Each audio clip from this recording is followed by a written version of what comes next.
Gusto mo daw akong makita, kontraktor. Bakit? Ano ba ang pag-uusapan natin?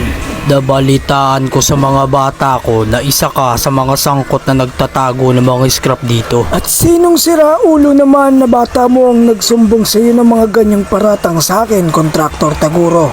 Wala kang may ebidensya para pagbintangan ako. Baka nakakalimutan mo. Alam mo, kasama sa kontrata ko ang mga kalakal dito sa site na to. Pero ang lakas ng loob mo magnakaw. At nalaman ko rin na hinuli mo pala ang mga bata ko na pinautusan ko kay Eugene. Tama lang ang ginawa ko, Taguro, dahil delay lagi magpasahod si Mr. Valdez. Wala kaming pangmeryenda. Sabihin na lang nating pangkobra lang ng mga bata ko yon. Pangkobra? Ang lakas naman ng loob niyong pagnakawan ako dito sa site. Kahit kailan talaga napakaswapang mo.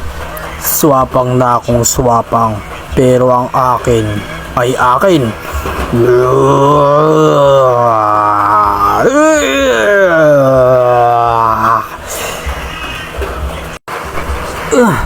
Aba, gising ka na pala.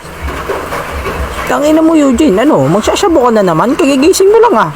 Hindi, Alfred, napanaginiip ako si Foreman. Hindi ka naman tatanggalin nun. Ano ka ba? Hindi yun ang iniisip ko. Oy, teka, sandali. Sigurado ako may masamang mangyayari kay Foreman. Tatapusin na kita dito, Foreman, para wala na akong kahati. Isusumbong na lang kita sa asawa mo na kabit mo ang safety ditong si Charlene. Tatapusin na kita ngayong araw bago mo pa yan masabi sa asawa ko, Jeremiah. Sinasabi ko sa'yo.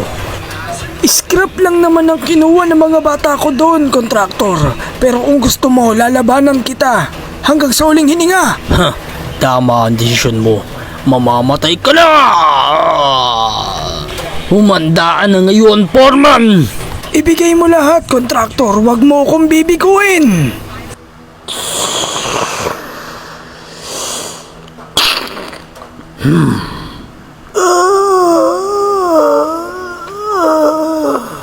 Foreman! Si kontraktor pala.